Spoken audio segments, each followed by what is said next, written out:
Hello, everybody, and welcome back. This is Hambbage, and we've got another hardcore vanilla Minecraft play session ready to go. Thanks so much for tuning in. I hope you enjoy the video, and unless we get going, you're not even going to see it. So, we're back in Minecraft. Let's start up our slow cooker world. Again, my last video was a little bit impromptu and abrupt ending, and thanks guys for your patience on that. It did allow us to have a little play session where we got just a bit more accomplished. We kind of really started in on our improvements here in the area. We wanted to make a good press on our farm, and we also gathered up some more of the sandstone materials, and kind of came to an agreement that using the rough sandstone kind of as a farm framing block, we can make the same walls out of the natural sandstone as we can the cobble or stone brick or anything else. So it's another color pattern, and I think will kind of fit with what we're hoping to do with our evolving fortress here as we go. So what's up next? What are we doing? Well, new play session for me. It's a new day, and we've kind of are resetting. I think you're never really too sure. Things can come along, but I think we'll probably be able to apply a lot of focus and maybe string a few sessions together. So I think that in the course of the next few videos, we can maybe get a couple things done. We'll definitely, I think, try to at least have a low stakes adventure in a boat. I don't know that you never, if you go into kind of expeditions and adventuring with expectations, that can be kind of a double-edged sword situation. And while it's good to have an idea where you're headed, what you're trying to accomplish. Otherwise, you may not get as much done. You also want to be adaptable and flexible. You want to be able to, a lot of times it kind of becomes a little bit cliche, I guess, but a lot of times you'll find the shipwrecks and things like that you weren't expecting to, or the igloo that we found on our last boat trip, the second one where we saved another villager. So those kind of things you may encounter in your travels and going. And sometimes it's just good to say, well, what's the purpose of my adventure? Well, I'm going to go west. All I want to do is see what's out there if I'm going in that direction.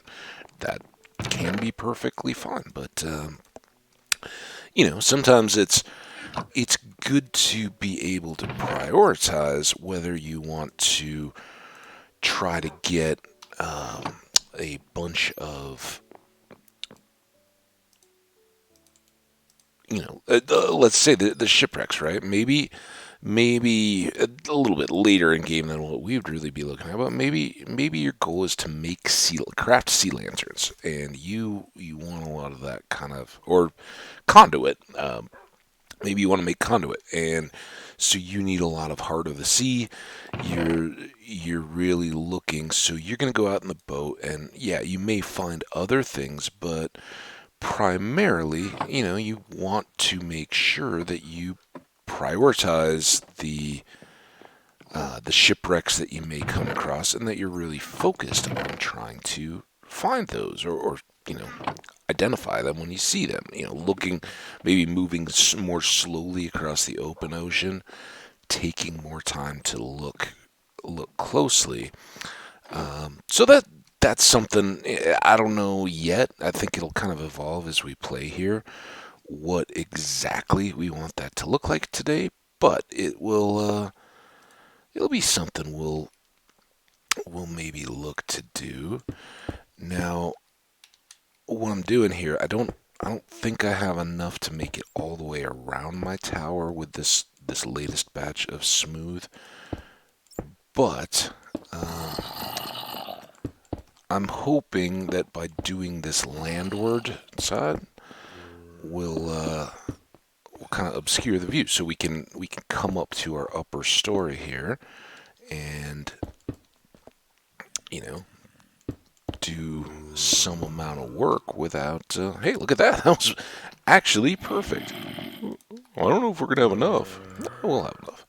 So a little bit of the half block there because again, this floor is offset. You can kind of see it here in the block. So it's a half a block low and nothing will spawn on it. So even for now, where this, here, let's just show the light levels. So again, on the left-hand side, about 5 rows down in that central section where our coordinates are, it says client light, server light. They're always the same, at least from my knowledge. I think there is some difference, but even in looking a little bit, it doesn't seem that there's anything you need to worry about there. But if you look at that client light 15, 15 sky, 7 block. So what that's telling us, and again, I think I've shown this once before, if we look straight, this is basically saying there's no obstruction of the light from the sky. We're under wide open sky, and if it's daytime, we're going to get full light, or 15. That's as bright as it gets. However, on this block, the current light level is 7, and that's because it's night. We're not getting any any light from the moon, or at least not much. And the torches that are around the outside of this tower are far enough back that they don't light up the central part of this room, and that's okay. We still won't have to worry about any monsters coming because we're snug down here and kind of secure. Now we had talked about, and I think eventually we'd like to, but I would most likely like to get this up a little bit taller. I think that with the extra half at least, but we'll at least go up another full block before we look at the top of our tower, putting that on. And part of that, I don't care too much about the headroom or the space. Certainly 3 is fine. I don't feel. Let's get that out of the way. I don't feel like we're overly cramped down here or anything like that. It's just kind of nice to have the space. But from the outside, looking at the tower as we approach, I said, oh, maybe we'll put in some windows like arrow loops up high. And I do want to do that. And I think, typically if you look at a picture of a castle or a fort or anything like that, typically an arrow slit or loop is more vertical than it is horizontal. When an archer, particularly, or even if you're shooting a long-barreled gun, a rifle of some kind, your proximity is it only needs to be ultimately narrow enough to either slip through that arrow or the length of your gun and be able to see as well. And the narrower that can be, the better, because you can stand off to the side. No one can shoot back up. It has to be a perfect shot even to get through the slit. And if you're standing to the side, that becomes even tougher to make you a target. And while it's one of the things I never think looks quite as good in Minecraft as the real world kind of looks a lot more daunting. It it's one that I think adds a little bit back to to the image we're presenting. So we'll do that, and they'll be up high like that, and maybe I'm kind of thinking maybe on the outer edges here of these couple. Me probably, in fact, definitely, we'd want one back here that would be protecting our water entrance, and that's kind of back behind our wall here.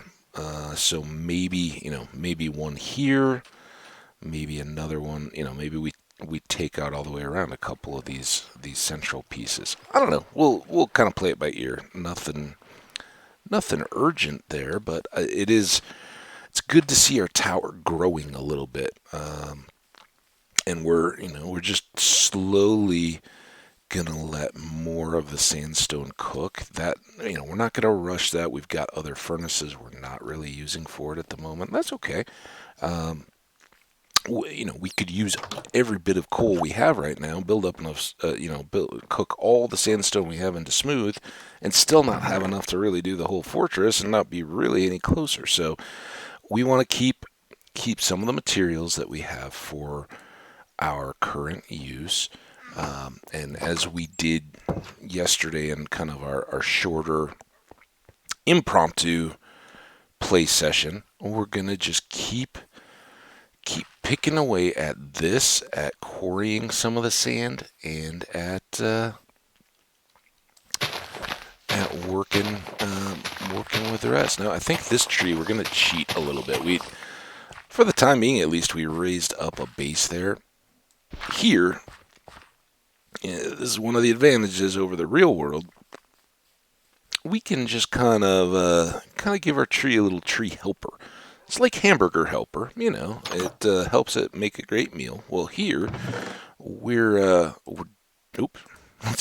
use the right tree. So we're just going to take an extra piece of oak and throw it on the bottom of the tree, and the tree itself won't get any bigger, but will then drop off the land around it, and it will not be floating in midair, which is nice, but while we're looking to get our farms and our animals placed and positioned around here, it also won't take up a lot of space. Now, I think between those two and then the trees that may, I think, likely be inside our perimeter eventually, that's about it. Everything else is fair game. We're gonna start pretty aggressively lumbering some of the rest of these, and we're going to fill in these ponds and some of this bay as we go out, just so that we're not constantly working on land leveling and repositioning before we really get to actual farming and some more of the building stuff. So a little bit of progress on the tower. We're going to make a little bit more progress here, and then probably before we do anything else, we'll go make a little bit more progress on gathering sandstone, and the rest from our quarry, just to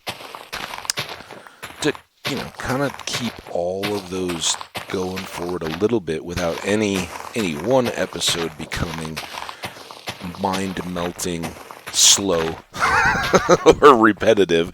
Hey, look, we're getting another load of sand. That's awesome. And we did a couple yesterday. Some days definitely we'll have to push a little bit harder than others, but that's usually my approach to the game.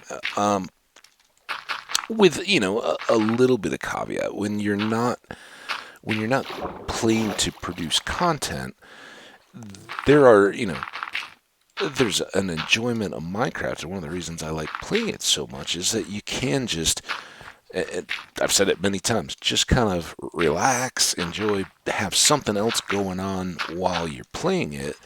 And there are times when you may have a 4 or 5 hour play session where you're just like, I'm gonna get this project done. There's no reason not to. You put on a TV series you're binging, or a movie or something, you let that play and just get done so that you don't have to keep lingering on it, and particularly when it comes to having better gear and tools. Some of that, why make it? I'm not really one to drag things out. You guys may disagree when all is said and done, and some people, frankly, this approach may bother you because you may say, look, if I know that one of the videos is going to just be sand gathering or just be building the farm, I can just skip it. I can skip and pick and choose and go with the videos that are boat trips and things like that. And that's fair and a consideration.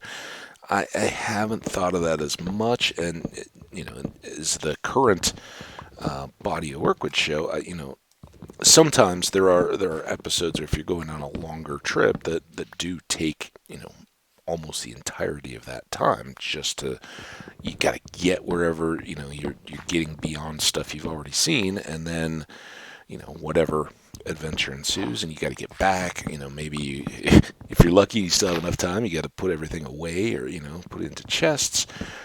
So those, and I think that's fair, especially if we can get to that point where a world starts to feel just a bit more secure. Yeah, let's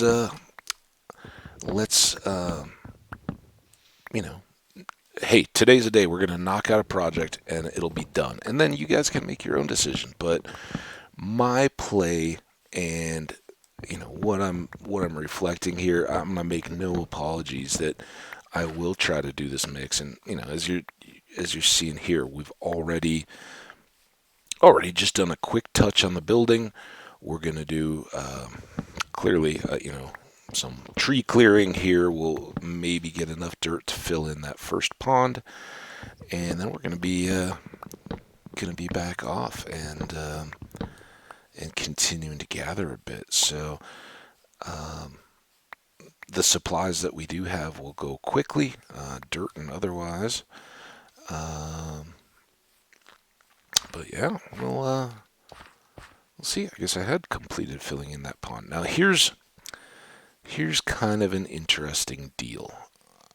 I think, and we can play watch how many times Hambbage forgets that he's intentionally done this. But let's use cobble, and I'm just gonna put one here. Now the reason I'm doing that is I think I'd like to have clearing all the way up through through the farms and everything else, that on the approach to the main gate here of our fortress, land gate, that you wouldn't have to wind around a field. In our last world, we I was just thinking, this is how sad it is. I'm already spacing on what we had called that one. Whatever. It wasn't Hondo. Was our short-lived one. But in the world where we kind of lived on the plain, right on the top, we died because a creeper went off right before starting the Hondo world, and it was because we got caught in that cave. But not the Susanna Dean world, the second one that had been our most developed and where we died in the Nether. The other developed world that we lost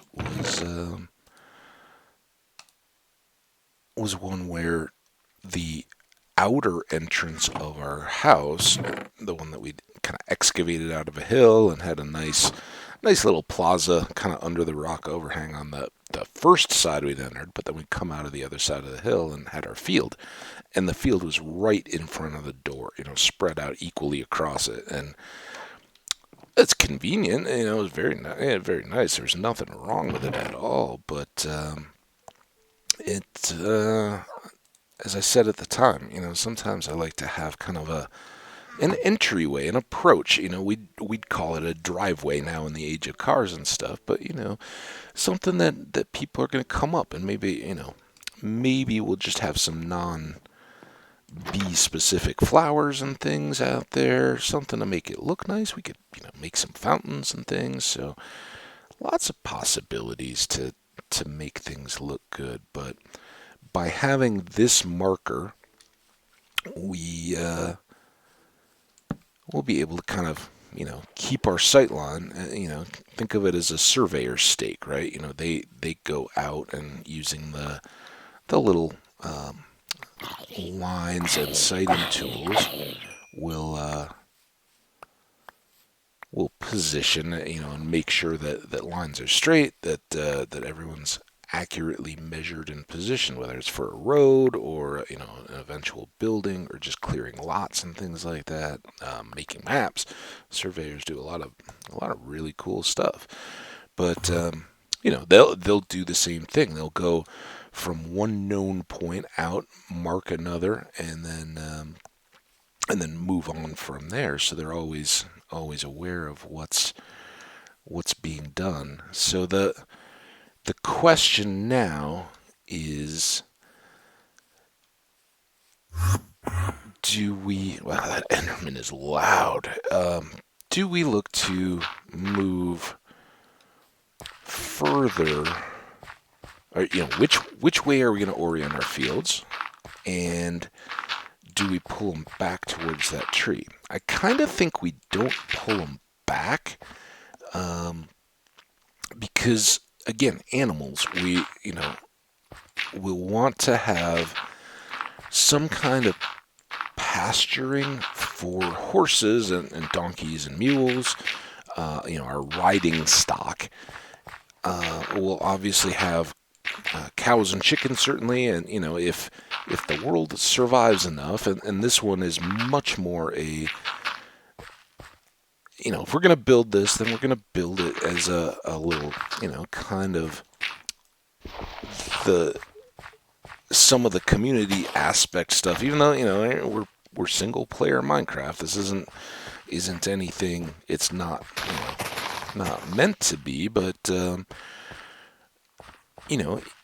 inside these types of forts that I've tried to describe and will hopefully build, they were communities, right? Just like in the villages that we go and visit, they have forges and traders and weavers and things. Well, the same thing was true in these outpost type forts. They would have had a general store, and they would have had warehouse type stuff to store goods, and so many different everyday necessities or even moderate comforts that would make the whether it was exclusively a military operation, or even if it was. And again, my early experience in all this is childhood being aware some of the fortifications that the United States used as they were expanding into the territories that at the time the Lewis and Clark expedition had only just helped to give a first mapping look of. And so they had so many different purposes as they went. They were military. There was still some concern, if you think in terms of the years, the Lewis and Clark expedition ran over several years. It took a long time. They were traveling by pole boat and horse and walking, all the way from effectively St. Louis to the Pacific Northwest coast, and then had to get back again. So it took a very long time, and they didn't know where. They didn't know ultimately what was out there and where they were going. They basically followed the Missouri River as far as they could, and then with the help of the native populations, who let's remember, early on, until things went bad from both sides, they, both greeted the others by and large with a lot of, um, welcome and favor. Yeah, hey, it's good to see you guys. We don't, don't have a lot of guests out here in the. Oh, that looks interesting. Let's work on filling in this pond, and then. Oh, are they gonna? They're gonna get me if I go in this pond, aren't they? I know how you work, game. Well, we're equipped. We got our arrows now, and that was another highlight. Now he's tougher because one, he's got the armor, so he just is tougher to kill, but two, he won't catch on fire. The other guy, if he comes up and sees us, will catch on fire. Now, the challenge here is that we don't have any open inventory space, so we do need to fill in that pond. Oh, good. We'll get some more coal. Looks like, we didn't have nearly the caves in this stairway, excuse me, that we had in the previous world, where we had so much coal and, just kind of endless curving and twisting and expanding passages, of which we just found one more when we did die. So those things are certainly not to be taken lightly, but just talking about how our lack of coal was really going to slow our creation of the smooth sandstone that we'd really use on the building of the fortification itself. So we may help to address that, at least in part. And again, getting back around to our community. So these fortresses, they were coming shortly after that, but if the rest of the dates come into play, and you always have to think in any, if you're in history class, if you're in school still, I'm talking, whether it's a secondary school, high school, in the U.S. or even younger, you learn about history, and usually your textbook, will go through in chronological order, but you'll have chapters that will, put certain events that make sense together, grouped together. And I haven't looked at a current history text in a long, long time. I'm always fascinated by that kind of stuff, but just, I have a lot of either texts that I've kept since I was in college or other heavier history books that I've acquired along the way. So I still read a lot, but those general, hey, this is your Western European or this is your American history book, and you read a chapter, and it may be the Constitutional Convention, or it may have been this or that. Well, some of these things you just always have to kind of keep in mind, and I think by the very nature of it, it's one of the tougher things to get a handle on when you're looking at history. And unfortunately, because of its difficulty, a lot of the people miss out on the fun of history. But the beauty is that nothing happens in a vacuum. Think about our world. In the United States over the past year, we're all aware of the pandemic and how that's gone. But, there's also certainly been popular movements for social change, requests, that people are treated with more equality, and those are wonderful, wonderful endeavors. And people certainly potentially risk a lot of sacrifice to make their claim state. I hope the attitude that I was raised with and that I saw around still continues to make it a shame and a shock when you hear that, there are inequalities in the way that justice is applied. And certainly, some of that is socioeconomic, and, it takes time. Think of Think of a big ship, not just the big ship that got stuck in the Suez Canal a few weeks ago, but you know, any big ship. If any of you guys have any familiarity with it, or even a small boat, um, it doesn't drive like a car. You can't just turn the wheel and go in the new direction. There's inertia that has to be dealt with, where when you turn the rudder or the propeller, and in the case of power boats that don't really have rudders, but when you reposition it to turn the boat in a new direction, that takes time to have an effect. You're basically making the bulk of the boat move through enough water for that to really begin to alter its present or its progress. So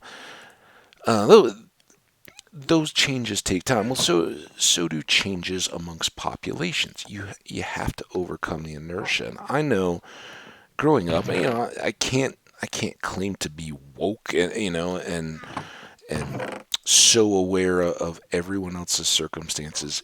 I was raised to understand that you can't just blanket statement what others' perspectives are, no matter what the story, whether it's going into a war or something like that. We can attempt to imagine, we can attempt to apply our own experiences, and that's empathy, right? The very fact of being human is being able to feel for someone who's suffering, whether it's emotional, they've lost a child or a parent, and are grieving, and you can try to emphasize, um, empathize if you've had similar experiences in your life, or even if you haven't, you can kind of imagine, oh, what would I feel like if I lost a brother or sister or a parent or something like that. And the same goes for race. I as a person whose heritage is almost exclusively uh, European, whether it's Western or Central and or Southern, and kind of mixed around, but it is a mix, and there's certainly a variety of cultures that come into play there. But I can't directly say that I understand what it's like to be a young black man who's getting stopped by a policeman in a car, and whether there's prejudice or injustice. But what I can say is, through travels, and I've done some, years ago I did some mission work in. For many of you guys, you would probably say what, but yeah, when I was a kid, I did house building stuff outside of Juarez, Mexico, and this was Juarez was already a rough and tumble border town in Mexico, but it wasn't the kind of the murder infamous place that it fully is today. If it had been, I don't think they would have been taking us down as kids and putting us into the middle of that at risk. But those experiences were incredibly rewarding. The people that you're helping, and the micro communities that you are introduced to are so grateful, and it really reinforces that joy that you can get from giving freely of yourself. But you also learn what it's like to be a standout person who's distrusted. You're obviously a white person in a slum outside. If you're in downtown Juarez, right on the border crossing and all that, there's markets and all that, and they're living off tourists. You're expected there. When you're out in just a downtrodden neighborhood, basically of shanties, why are you there? And you very much, you very much get that feel of being judged on the color of your skin. So you can emphasize with how that feels, but even from my earliest years, growing up as a kid, in the United States, maybe, maybe with the ignorance of youth, and maybe, if you talk to people that grew up in the 60s, it would have been the same way. But, you know, particularly eh, by the time I was a kid, professional sports were all fully integrated. My regional, and area sports heroes and things were certainly of all races, and I didn't even qualify. That the baseball player who was black was any different than the hockey player who was white. Both were my idols as a kid, and it really didn't make a difference. And it really there's I think that in a lot of what's being said and explained, there's economic challenges that are even deeper, and it's our communities continuing to be impoverished, and it's it's that background that may make more influence for crime and all that. We have to do better. Everyone in all, whether it's your Minecraft play or whether it's how you treat other people, what biases you hold. We can all always do better, and we should strive to. That's another part of being human. You want to be the best person that you can. I don't know why I'm running around in a rainy night when we can just sleep and make that go away. But so what does all this have to do with anything? Well, again, it's that history doesn't happen in a vacuum. It was how we got there, and that a lot of this social change request has happened amid the challenges of the. We're gonna get a little loud here for a second. Amid the challenges of the pandemic, and those will forever be linked. And for future, kids that haven't quite been born yet, but may grow up in the next 10, 15 years and all that, they're going to see stories and news clippings, whatever form history education takes in the future. They'll be looking back on what had happened in the setting, and some of that will get lost. And that's what I was really talking, is that eventually there will be chapters on social justice. Hopefully it will be looking back from a world that's even more fair, and dealing with each circumstance as its own. But there may be a different chapter on pandemics. And, hopefully this is the last one we ever deal with. I doubt it, though. I think we'll continue to have to rely on medicine to face new challenges as they come up. That's just a part of being human as well. And I think, just like the pace of change of everything else, the pace of change on those types of things is just as fast and will continue to be. So, yeah, well, by the time another couple decades have gone by, we may have had another one of these. It's been about 100 years since the last flu pandemic, the 1917-18 Spanish flu, and so just over 100 years on this one. But I think we may find that that time shortens, between this and the next. We're so globally connected that the idea of these global pandemics is certainly something we're going to continue to deal with. I don't see that we'll ever give up our travel and our connections, and people and families that are now, separated, that some parts of families have moved to the west or to the east, and they have relatives they return to visit and all that's just going to ensure that whatever form it takes, travel will continue, people will mix, and a disease that may once have ravaged a single country or community, even a community within a country, will now almost certainly have begun to spread before quarantine efforts begin. And as we've learned, and I think there will be lessons for years to come out of what we've learned from this coronavirus expedition or experience, is no longer can you just say, oh, we're going to close the borders and that'll take care of it. It may help slow it initially, but expect that it will come, and then it is. How can we continue to interact and move about? Is it masks? Can in the next, before the next one comes, can mask technology change to the point where it's not a burden? People aren't viewing it as, oh, how can you expect me to wear a mask? To either they have additional benefits that are so worthwhile that we wear them all anyway voluntarily, and whether that's just filtering out pollutants that are always present, whether it's maybe giving us increased oxygen saturation when we exercise or work out.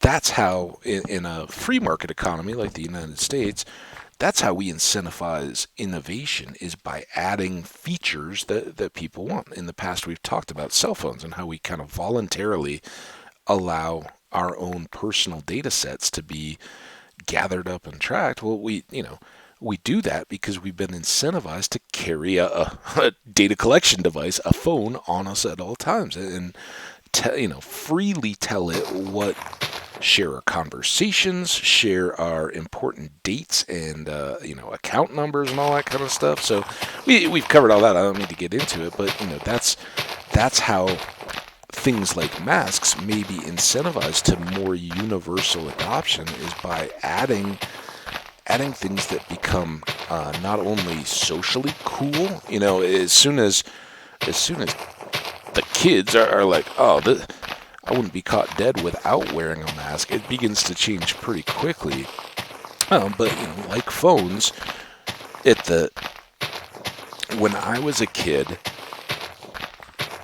everyone wore wristwatches.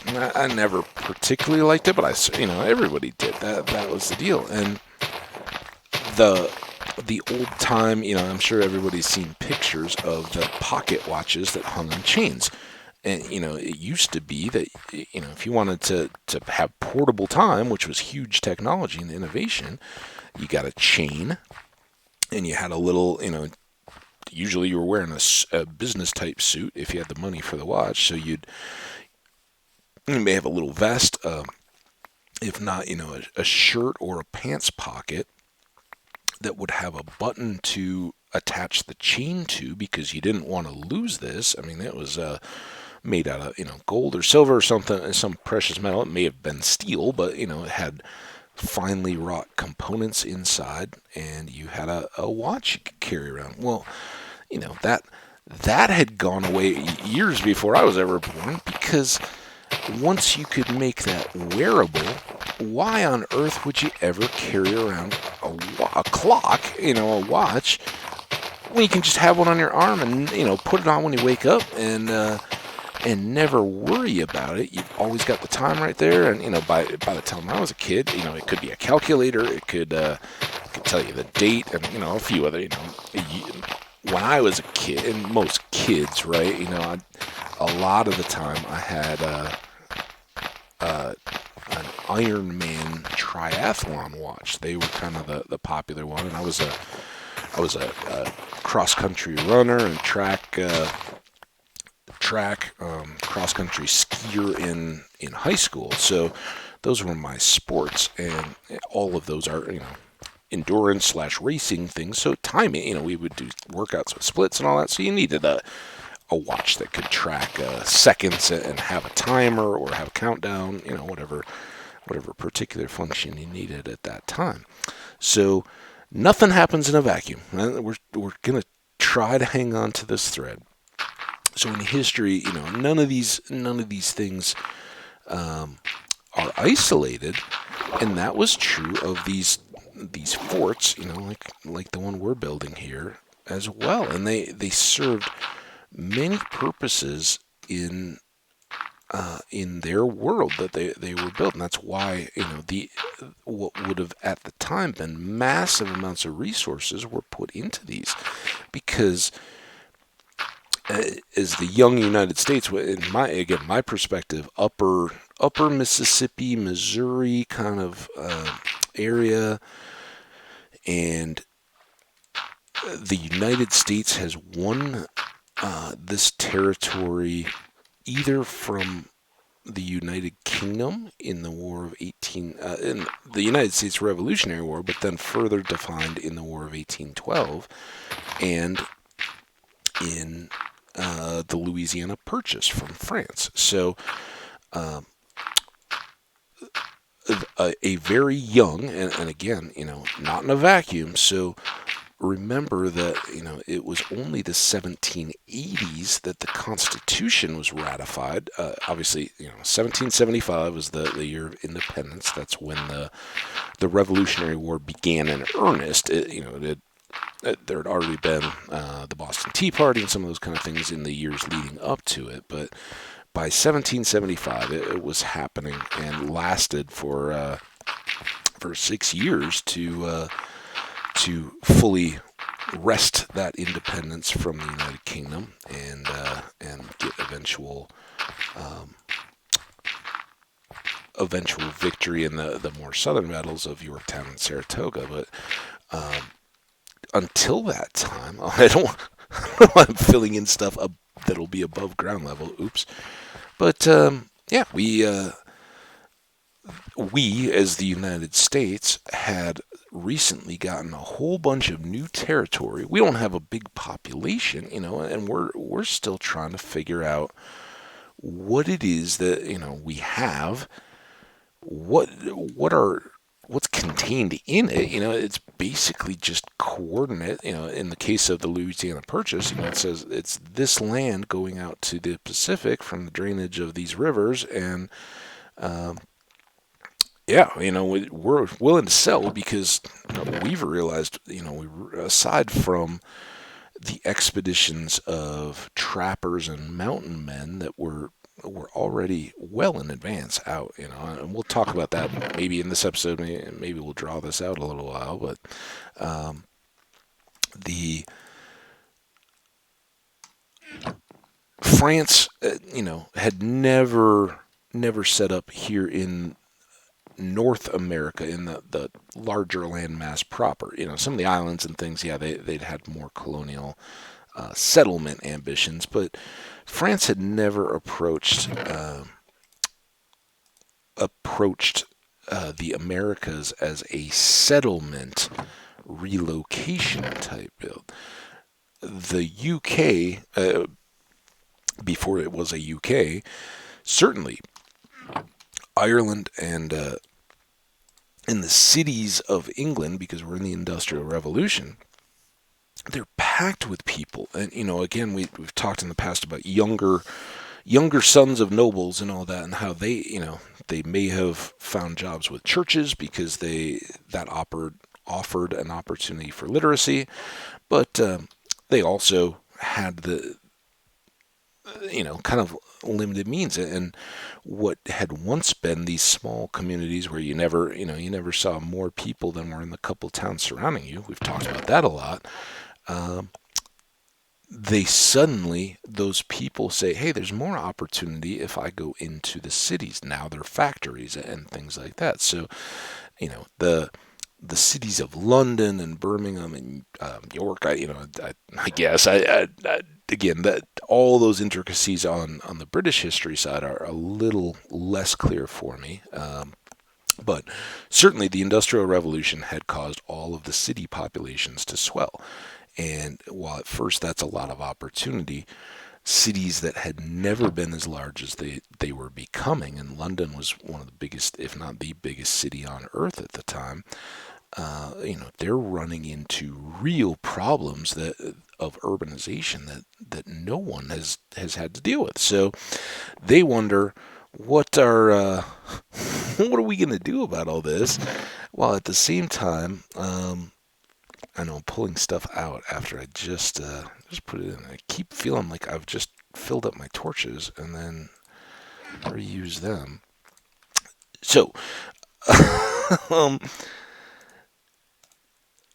the French hadn't looked to colonize Louisiana, as they called it. They had a real presence at New Orleans, and that was at the mouth of the river. And much like in the Great Lakes, back when they had a significant population in Quebec and the some of the eastern provinces of Canada, their voyageurs were, they would send ships up through the Great Lakes as far as they could go, and then they would send out voyageurs through the rivers of the extreme northern United States and Canada. And there's a lot of romanticized legacy there.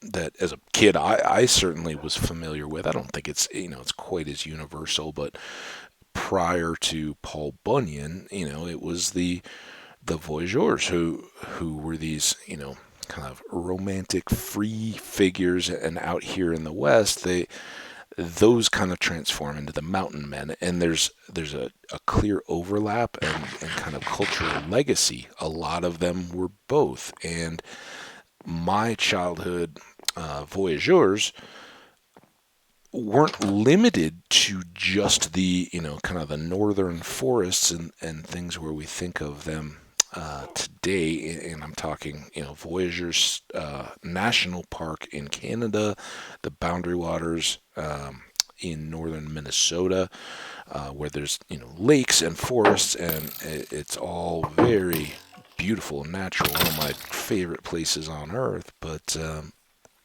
in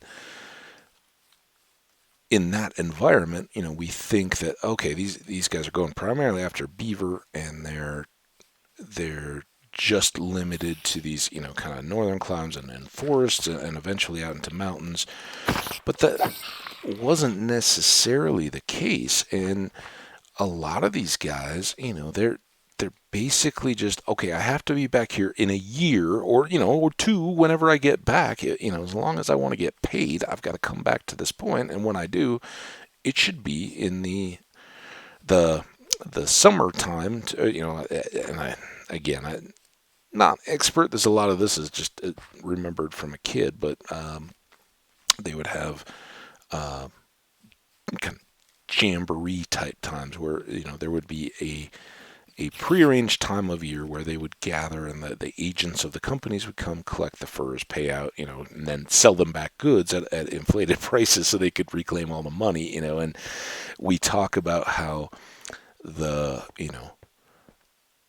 in contact with native populations, that the bad Europeans were always, they would get all this land and stuff for just a steel axe or something. Well, it wasn't like that was unprecedented or targeted specifically at them, as these interactions with companies showed.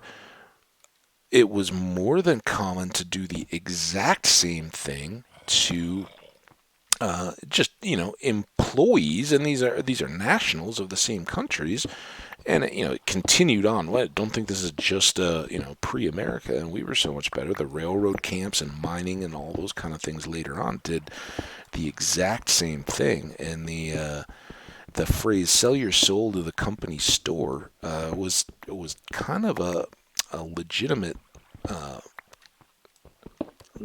idea at the time, and it was that prior to these forts, of a United States nature, but kind of throughout any number of similar types of arrangements, whether it was indentured servitude that got people to the United States, where they traded years of service for a place on a ship when they didn't have cash money to afford it, and a position when they arrived, or as I said, you would sign on with a company that had a remote mining camp, and you'd see, hey, I'm going to get paid this much wage, but then when you got out there, the company is the one providing you with clothes, heating fuel, food, and all those prices are inflated to ensure that, you don't come out of the expedition with a whole lot of pocket change, particularly if you then add in,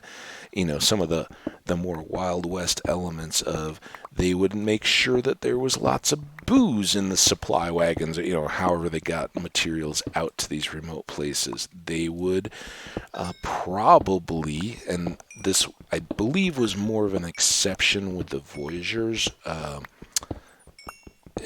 between the Jesuit influence of the kind of nationally backed French Catholic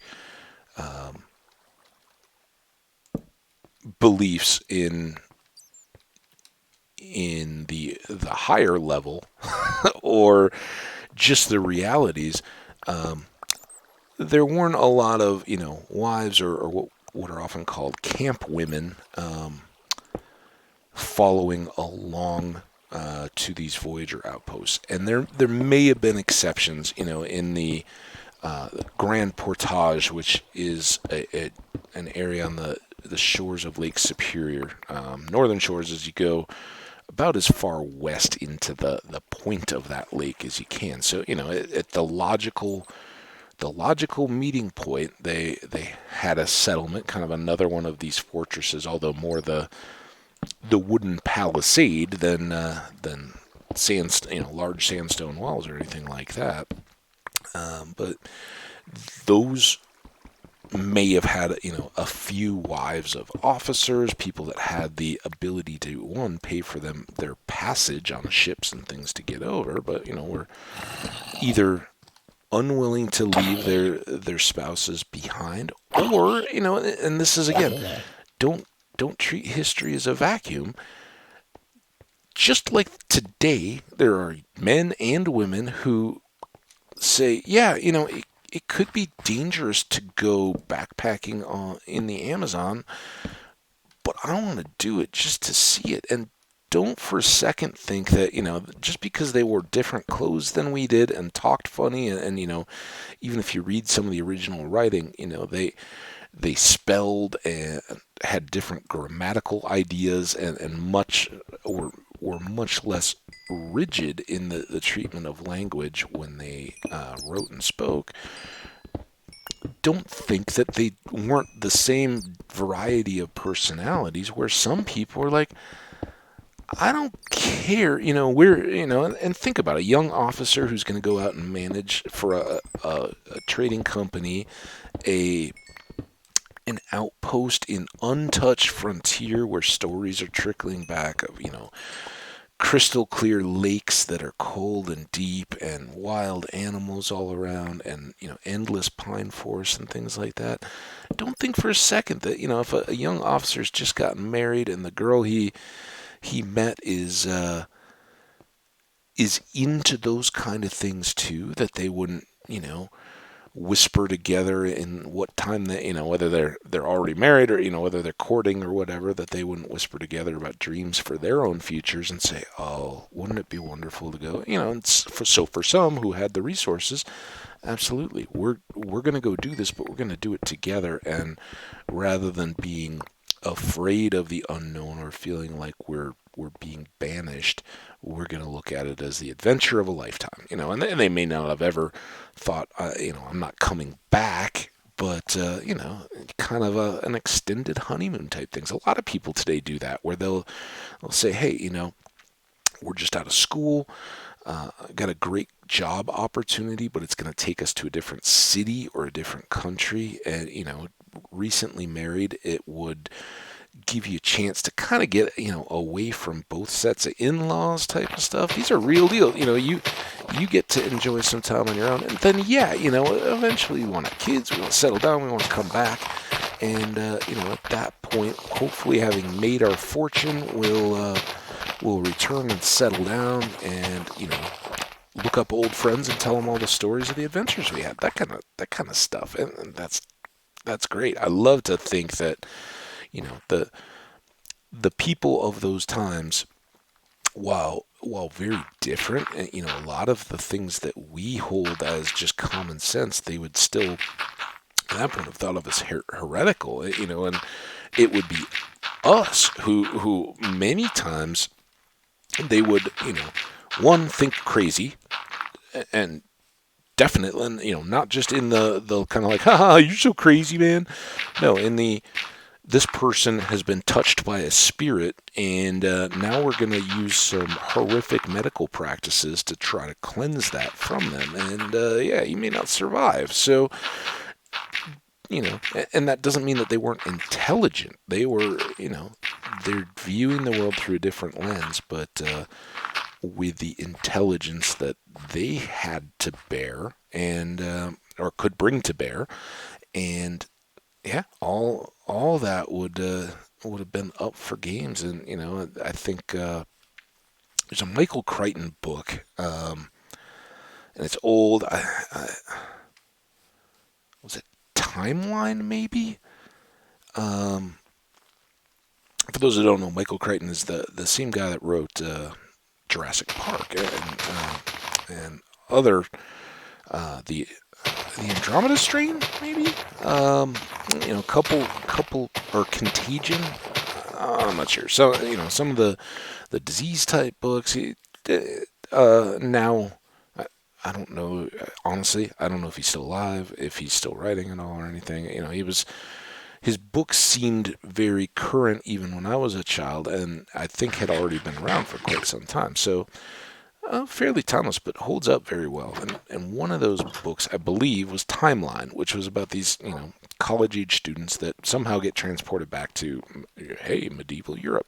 And, they find out some of those lessons in, amid castles and knights and all that. And they kind of go into it thinking, well, hey, we're 20th century people. We got this. This is easy. This is nothing compared to what we deal with. And then they start to find out how very different that world is. And while less technologically complex, there were a whole other world of skills and unconscious actions throughout daily life that the rest of the people never, these modern people never even considered, but for them, they'd been doing it since childhood, so it just happened naturally. Anyway, again, so getting back to our fortress here, it is a representation, or they were, the ones that I'm trying to represent in Minecraft, the real ones were representations of political purposes and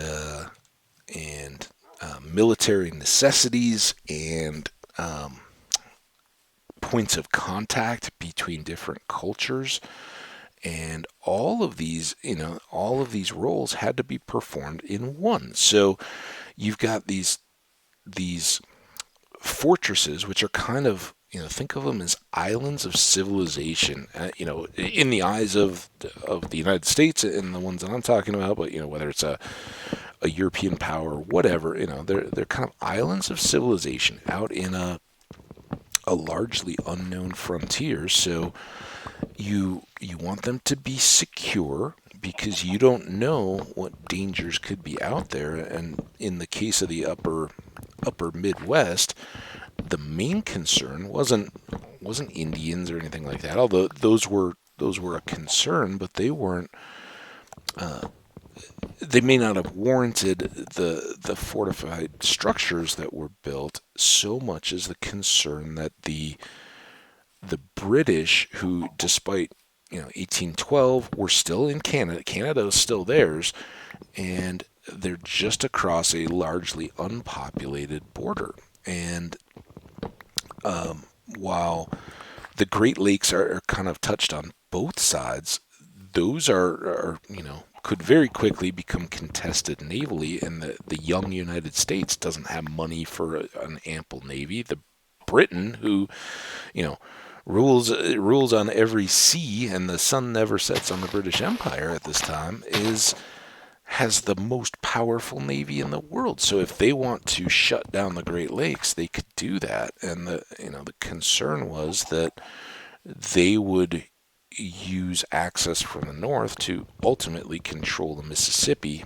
And without, despite the treaty and the war that had been passed, could really hem in the western edge of the what was now the property of the United States, and effectively deny it to the what would grow to be a larger American population. Of course, we know that that didn't come to be, and in part, I don't know that by that point the British really had any true desire to push the claim. But what they ultimately did was maintain Canada. The bottom fell out of the fur market about the same time, so it wasn't like that continued to be a prime economic motivator. All of a sudden I was like, oh, hey, even though it's not many people, there's not the money to back these long-ranging trade expeditions and all that kind of stuff. And is it worth fighting a war over largely empty land? Is how they looked at it at that point in a new a continent that they're just beginning to discover how large it is. And it's eerie that 200 and some years ago, it was already, and that's again, I talked a little bit here in Oscar season about Dances with Wolves and how that was a very well done epic movie, but it does do a little bit of backwards portrayal of modern values, and the people that think most like us are the heroes certainly, but they are kind of written with the benefit of hindsight, right? So they appear very, very knowledgeable, and oh look, you know there will be a time when the white people will come and fill in these plains. Well, at the time, the reality was the plains were thought of as the great American desert, that they couldn't sustain any concentrated life, and that they would never have much value or appeal at all. Now they're the breadbox of the world. They grow much of the base cereal crops of not just the United States, but food that we trade out and around the world. So all cool stuff, but at the time, out in the middle of largely nowhere, at the junctions of some of these rivers, the early United States sent engineers and military units and what effectively were large amounts of resources to create fortifications that, frankly, the threat of Britain from the north was never that they would be able to float a bunch of gunboats down and shell, but having a large fortress with with thick stone walls and all that, it kind of made that a moot point, right? That, hey, good luck, if you want to do that, because we had famously done similar in Canada around the French Indian Wars and the American Revolutionary War, and some of the Benedict Arnold helping to bring cannons to the rescue of Boston down through New York in the middle of winter. There were feats at the time that were well known of doing just those kinds of things. So it wasn't unprecedented, but by and large, the size and scale of the fortresses were such that while they would be robust enough against military attack, they were also these representations of larger forces and emissary points, and that was really the side with the natives. And these natives were not as amazed at the presence of white people as you or I or most of them at the time would have thought. They even almost miraculously, as far back as Columbus, these points of coincidence, and the Pilgrims as well, they would show up, and time again, there's somebody there that can start speaking with them. You do have to look at any of those things with caution, but particularly in the case of the Pilgrims, it was by and large, I think, confirmed as being accurate that there, by twists of fate, there had been a native who had been captured by other earlier, either failed colonists or something. He'd been, I believe, brought back to England. Had seen it, learned much of the language, or enough to be conversant in a limited way, and then returned back. And when he came back, he found that the native communities around Plymouth had been wiped out by disease or other tribes. I don't know that it's entirely clear, but the one thought is that much of the local populations had been decimated. Again, dangerously close to another long detour in conversation. But the point was that each time that whether it's expeditions, whether it was Lewis and Clark, anybody, they go out, they find that there are natives among the populations that they meet and interact with that are either familiar with French or familiar with English, or at least have had interactions with other tribes who have already told that, hey, there's this other race that's coming, and here's some of the ways that they're different. Here are the things that they have. Here's our experience in dealing with them. And be on the lookout, kind of stuff. Well, one of the sure reasons why so much of that had been spread were the remnants or the rangings of the voyageurs at the time, and these were independently spirited, kind of opportunistic, but generally young men seeking employment who either left from French Canada or from France itself on promise of the potential to get rich, and their job was to, and I say that loosely. These I'm really talking about the trappers now, not the voyageurs. The voyageurs were really porters. They think Teamsters, right? They were the truck drivers or train engineers, or ship captains of their day. They just happened to be transporting goods via canoe, either across the Great Lakes or through the rivers and streams at deeper access points. So they were kind of the porters, and they were functioning and moving throughout a untamed wilderness, and had risks of its own. But it was the trappers who went from those known river courses and things, and just basically their job was just, hey, don't get so lost you never make it back, but just go out. You're gonna need to catch animals, so you're gonna be looking for the right kinds of habitats, but you don't have any instructions other than stay alive, get animals, and be back here in a year and go out. And these guys had already been far and wide, across the mountains and the rivers, and being equipped with a firearm presumably, and a couple things, but basically their own goods, and naturalists in the sense of the time that they succeeded or failed based on their ability to know and interact with the local environment.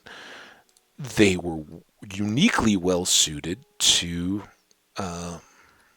meet with the Indians, or the Native Americans, or Indians, whatever, however you want to refer to them. They would have referred to them probably by their individual nations, but these were clearly, if not fully antisocial individuals. And the stories of the later mountain men You know, Bridger and some of those guys, Jim Jackson, I think. There were a number of them that I haven't thought a whole lot, so I don't have the names ready at the tip of my tongue. But Bridger was certainly one. There were a number of famous personalities that were celebrated in popular fiction. And those later guys, were certainly borderline being described as antisocial. They didn't fit into the society that they had grown up in. And in the case of the guys that came at or around the time of the Civil War, some of them were escaping bad memories and don't think that, the Civil War coming on the heels of the War of 1812, it was separated by a generation, but the War of 1812 was separated from the Revolutionary War by even less time. So you've got a succession of very traumatic experiences, and survivors of those were no less human than our own, modern folks. They had the same emotions and the same experiences, and whether wounds were physical, and those were less able to be treated, or mental, PTSD, they saw the same absolute horrors on the battlefield. And again, men back then would largely be left to just, scream into the night until they succumbed to their wounds out on the battlefield, because there would be so many, even in a small engagement, dozens, and, if not, you may still have a hostile force out on the other side that would shoot you if you tried to go to the wounded. So they really were left, and, those had to just be awful, awful experiences to have to live through. And, there's no, oh shoot, there's no mental treatment, and there's no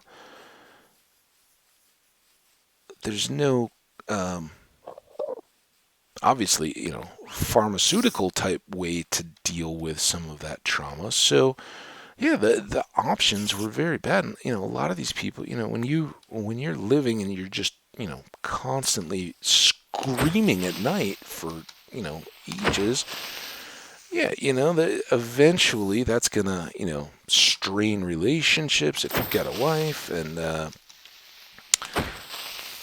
make you withdraw from the rest of society. Maybe you try to self-medicate with alcohol or something. Well, then you maybe you get known for being troublesome when you're drunk in the bars, and those begin to push you away, and you get driven to the outskirts. It's what a lot of today's homeless population. It's not through lack of opportunity or support.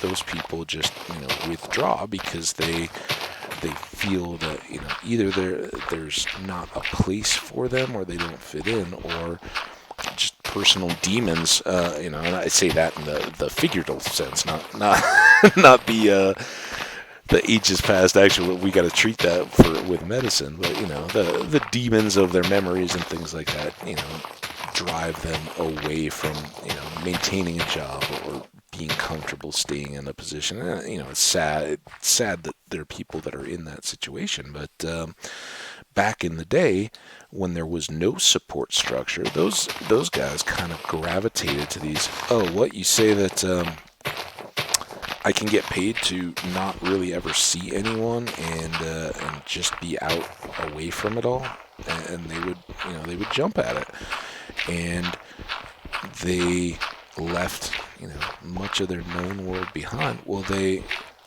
I imagine, and I don't know this, but the least social among us still, after months of being alone, and who after the pandemic hasn't felt that lack of interaction with friends and things like that. Even for someone like myself who's really enjoyed a lot of it, you would start to feel the lack. So when they encountered native cultures, one, they shared a similar lifestyle, so they could interact on that level.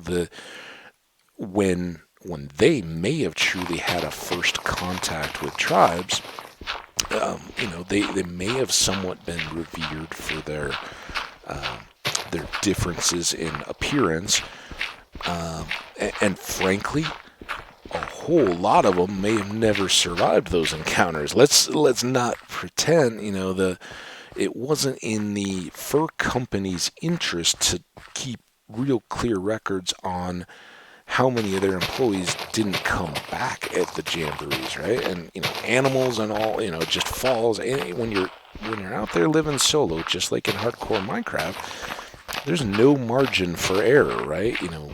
One, two things happen badly in a row, and those compound, and you're all of a sudden you're meeting your maker all by yourself, far away from home. So I'm sure that happened a lot, and I'm not one who would consider what I think is kind of naive possibility that without the forces, big parties and all that kind of stuff, that the natives always welcome people. Some may have inadvertently insulted their hosts. Others may have, just been too aggressive or aloof. Who knows? But when cultures come together, there's a good chance that they don't always handle themselves well. And again, remember, this isn't at the time. The roles are reversed. This isn't one person at the head of masses of Western Europeans coming forward and abruptly going to take away native land and livelihood. These are individuals coming into in dispute, or may well have been disputed, and that certainly played into the circumstances of the Western United States at the time. The Lakota and other nations were redrawing their own national boundaries, and that may have been the result of several hundred years of introduction and then colonization from Europe. That the eastern U.S. is beginning to be settled and claimed by Europeans, and they're pushing. Well, that's a population change, and it as more farms and cities come up, and forts and things, and tribes may have battles or skirmishes, but they eventually get pushed, and which is going to resist more. They can just try to fight back to the point of decimation against the Europeans to the east, who are ever coming in more numbers, and have the superior weapons and all that kind of stuff, or they can push against tribes to their west, and just kind of by sheer push come into those lands and then not yield back. And so the native nations are constantly being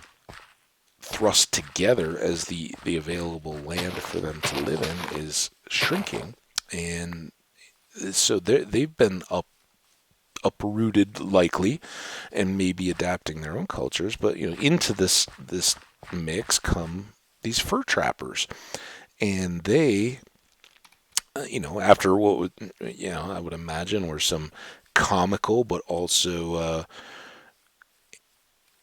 welcome, slow, collaborative efforts to begin to communicate, they would get a feel for the language.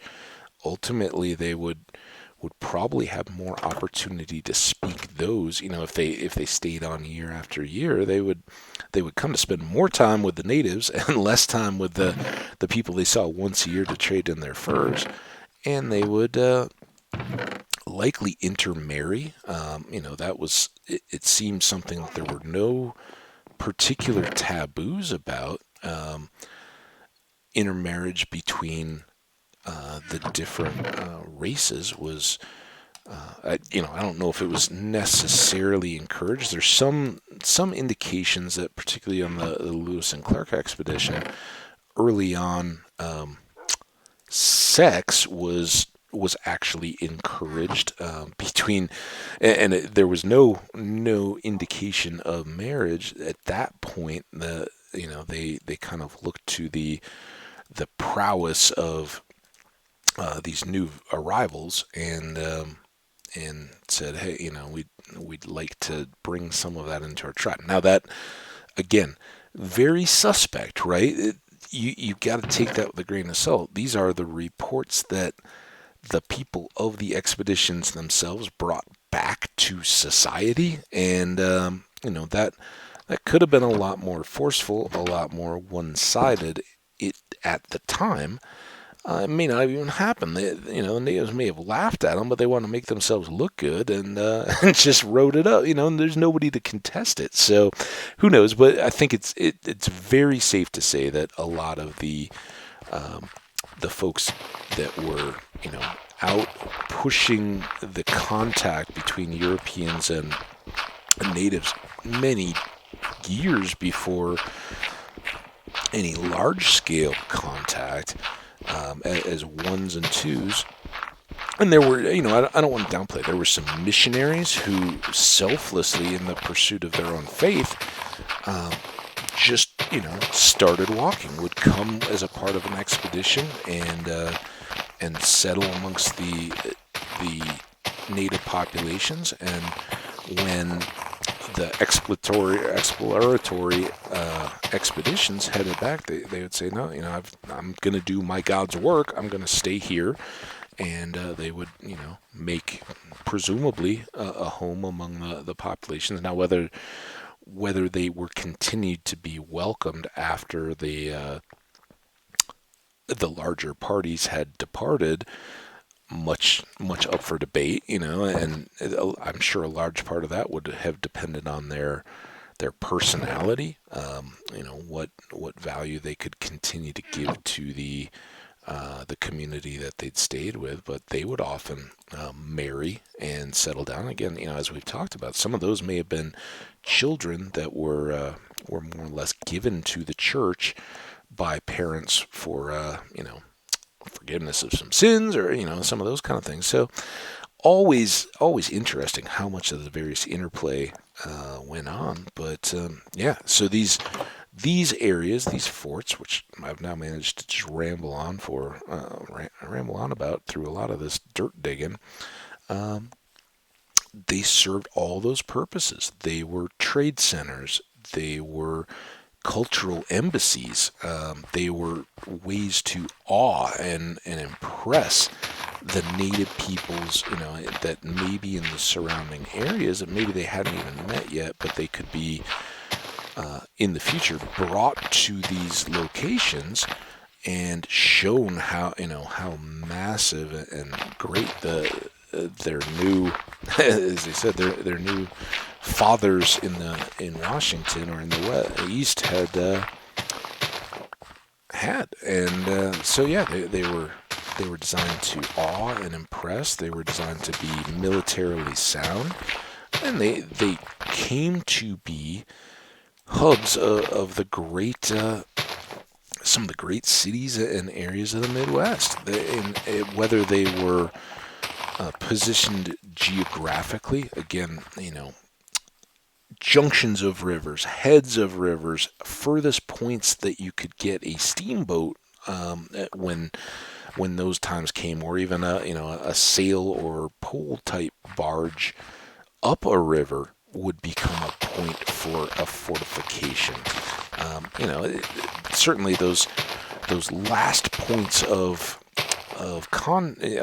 access were certainly strategic, because on the heels of that fur trading, those would be, you could send up parties, whether military scouts or just pure explorers or scientists, whatever the purpose of such expeditions, they would go to those furthest points that they could easily access by boat, and really their journeys would begin there. And so as much as the mouths of rivers and things were important, or junctions along the way. It was those terminating points that were important, and they would kind of spread the contact as much as possible out in those directions. So these are important sites, and had so many roles that I think we can kind of fill our plate with building opportunities. This is what I was coming back to all along, by kind of working in that mentality. And I speak a lot about the upper Midwest because that's where I was raised and where I was studying. As a kid, as I said, and often went down to Florida. And not often, but a few times throughout my childhood. And one of those, I visited St. Augustine and the fort there as a little kid.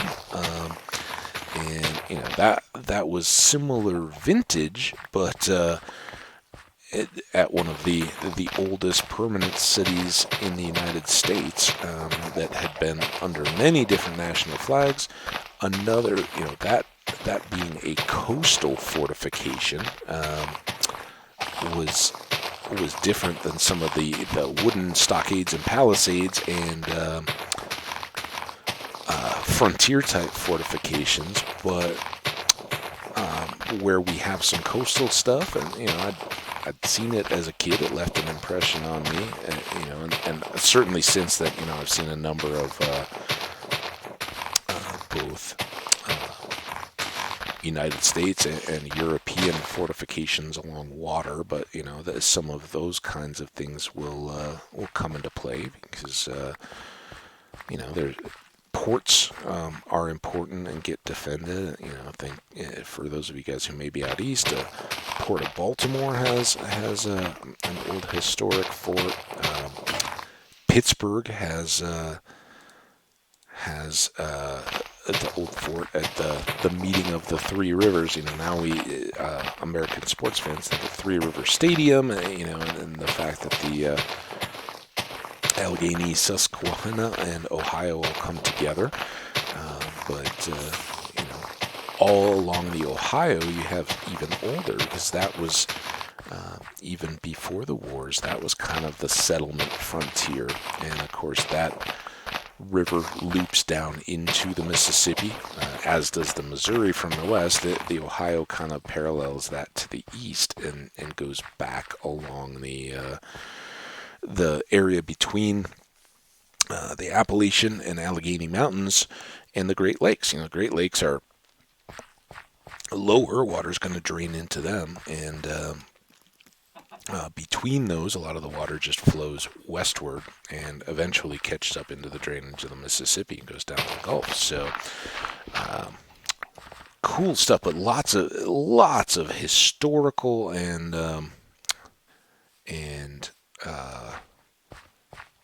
cultural backgrounds that we can draw on. But I think we can do our best to approximate a kind of a hybrid of a company store / trading post, because whether it's a fur trading corporate site or whether it's a military outpost, supported by the government, but facilitating settlement and contact, soldiers would have drawn pay. They would want certain simple luxuries and things to make their lives easier. Civilians who maybe wanted to try farming in the shelter or protection of the fort, they're hearing about all this land that's out there. They're still apprehensive of a native population. Could there be uprisings? Could they behave in ways that may have been entirely reasonable to folks that understood their culture, but to Europeans without much contact seemed completely unpredictable and random. So they would want to if they were going to go out, it was kind of a adventuring on maybe survival with hard difficulty, but with extra lives, right? You're not full hardcore. You at least have some soldiers, and if stuff starts to seem pretty tense, you can just run to the fort and settle in there. Well, those people made their farms and things out around. Again, this may be in the spirit of the farming stuff that we're building here. If we build some little farm outbuildings, maybe a little hut to store tools in and things, that could be reminiscent of the scattered settlements around, and that certainly is something that reaches back to medieval Europe, and the castles and things that were set up, and scattered to become the seats of nobles or to maintain boundaries between warring, nations, tribes, whatever, whatever the various country and culture was. But back then, local villages and things would be set outside of an area castle, and the population would go about their daily lives, not in the castle itself, but out in their villages that maybe were within sight, or a quick walk. Maybe markets and things would be held just outside the walls, but in the time of need, when things started looking a little tense, you were close enough that you could seek safety and shelter inside. And the purpose of the fortress or the castle is, above all, to protect, from military assault, and also to store enough provisions, water, and fodder for animals to maintain both the military and the civilian populations within its walls through some amount of siege. So we'll look into all that. Again, our storage may look a little more warehouse like, and that would be fitting to have some storehouses and buildings. The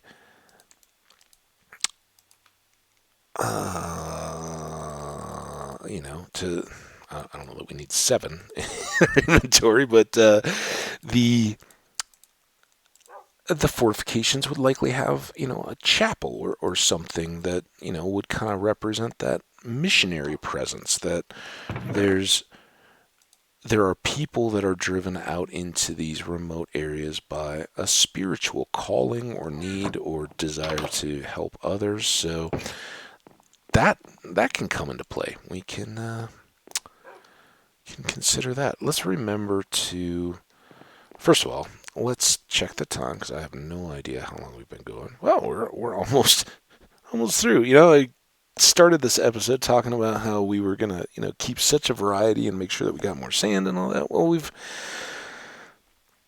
kind of had a fun topic of conversation. If you can tell, it's the beginning of the play day, and I was just kind of getting to a topic that's near and dear to me, of history and the contact of cultures, and in some of my imagining of how those may have progressed, and what attitudes may have been that aren't reminders to any of you guys that are watching, that we, while I think it's fairly easy to grasp early on that not everyone thinks and behaves just like us, and we're no inherently better or worse than than the others are. We also need to consider what that they may have had motivations for some of their decisions that were very similar to ours. Okay, so I'm still torn on which direction we want to go. Obviously we've been pushing out this way. How far? we can go, certainly I think we could go a full 64 in that direction. Um, I'd like to have room for bees on both sides. I'd like to have access. Let's just try to run and count out a 64. That would be a good starting point for us here. And let's go, we'll need, our full space if we were to go this far. 1, 2, 3, 4, 5, 6. We've got enough here. Let's try to avoid some of our past issues. Then and we'll take all this up. This is very temporary. We don't care the cobble, but we've gotten beyond the point where we're going to sit and complain if we have to clean it up just to keep our heads straight as we go.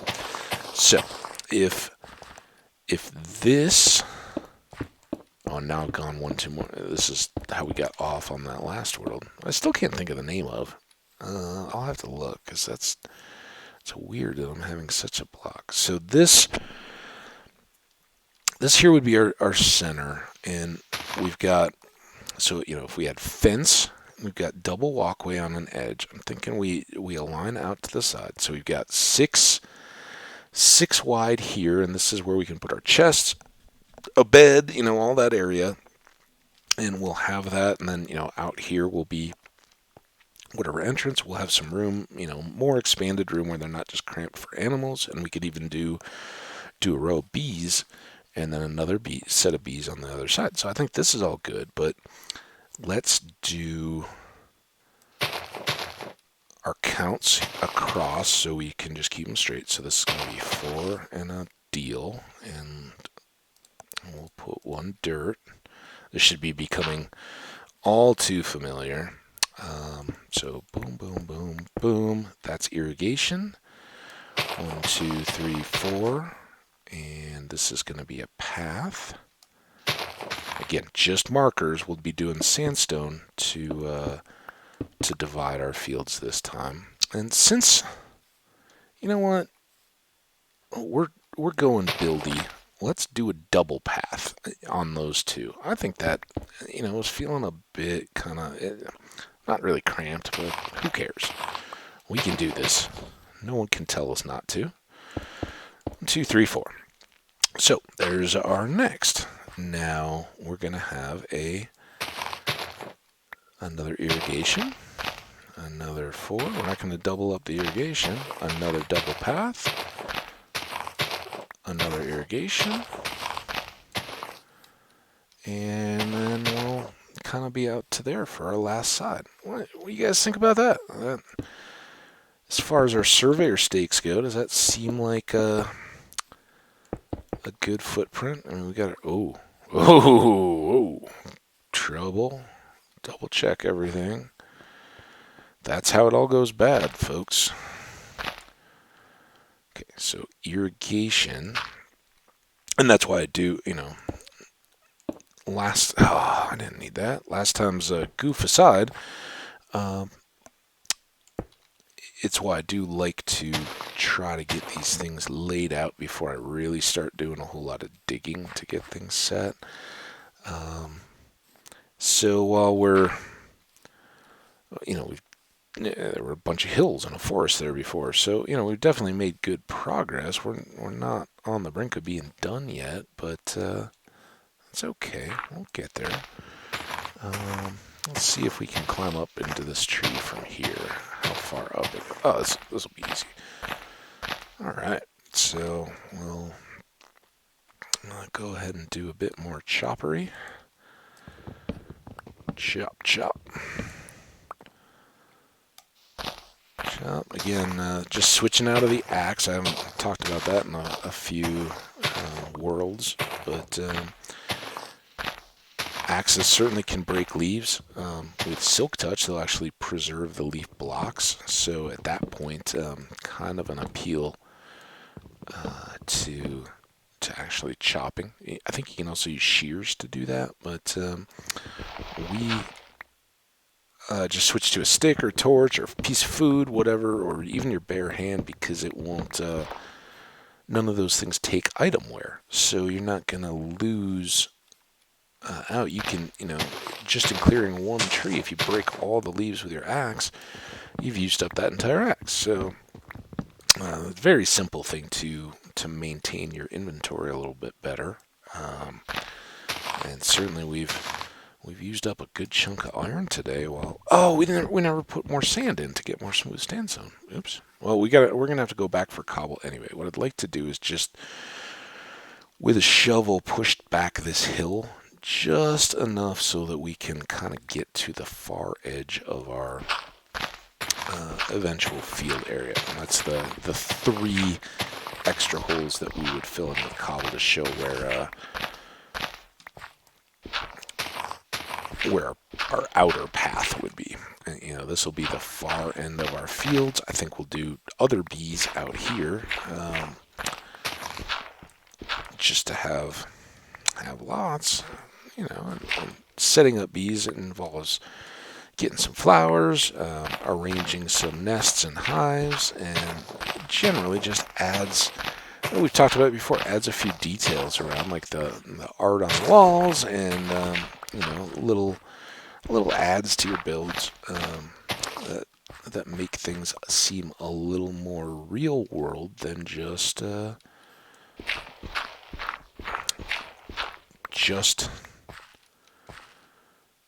making base buildings and only putting in the chests you need and a bed, that kind of stuff. So, I like bees. One thing I do often, if I get that far, what I can come to regret is that when you have a whole bunch of bees, they can ultimately add a little bit of lag. So that's something we'd want to watch out for. And I don't know, in playing with recording and all that, if that would ever be a real factor. But all right, we'll just have to cap off this tunnel section, but we'll give it one more look, and I think we'd kind of fully gotten it explored, I believe. I hadn't done a super thorough job of lighting it, but before we just call it done, let's make certain. Yeah, and I almost guarantee that there's if we were to kind of tap on the walls, we may find other little spots. So I'm gonna kind of keep lighting this up, knowing it's about to get sealed in, and I don't want things to spawn in here. They won't be any real risk to us, but they would affect the overall mob count, and that was weird.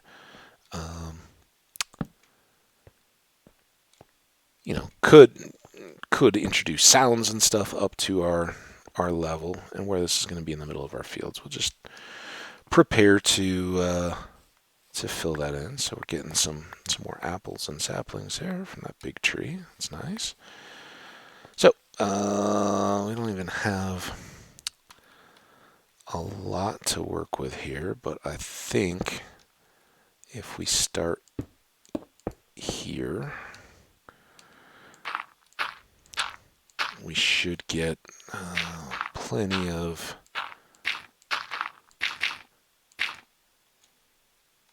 coverage where we're not going to get dropped through or stuck or fall through as we're trying to frame our fields or anything like that.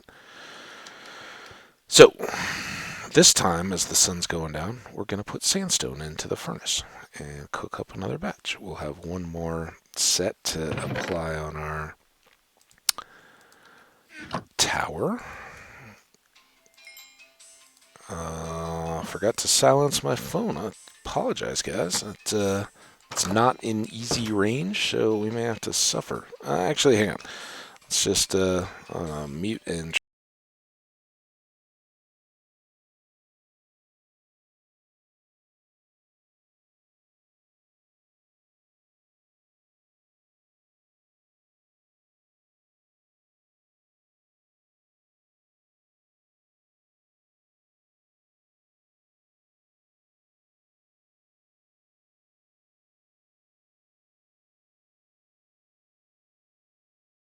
All right, sorry about that. No one would have guessed that that was a robocaller.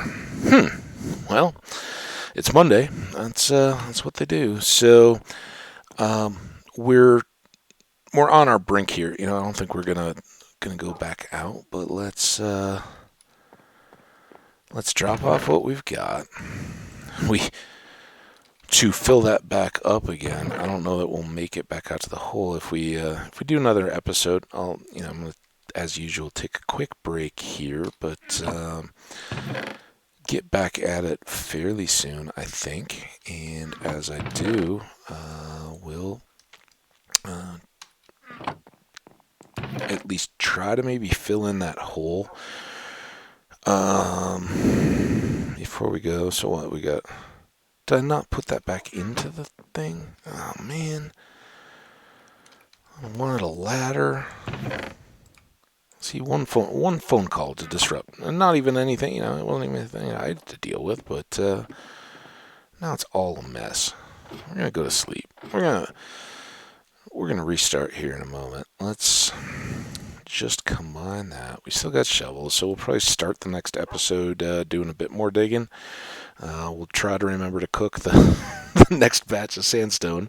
We'll put this up on top of our tower, raise that up another level with our ladder here, and then once we've used up some of these spades, maybe we'll mix things up a little bit. I'll talk less and we'll Minecraft more. But it's been a pleasure. I hope you guys have enjoyed. Again, more ramblings, stuff that I absolutely love. You know, it was kind of particularly in the upper Midwest, those were the kind of early history, you know, the picture book type history stuff, kind of from my region that in part I grew up on. And you know, when you're a little kid, you like to imagine yourself, you know, whether it's a pirate or a ship captain or a astronaut or any of those, you know, out having adventures. And so certainly those were things that I, as a little kid, used to think about, you know, as what would I be doing, and as a later student of history, really tried to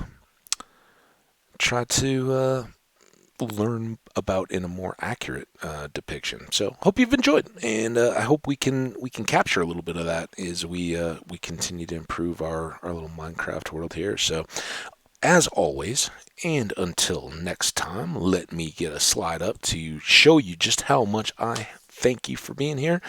Can't wait to see you back again, and yeah, we'll be back soon. So take care, stick your head outside, enjoy the world as it is in your own corner, and come back on inside when you do. Throw up a Hambbage video.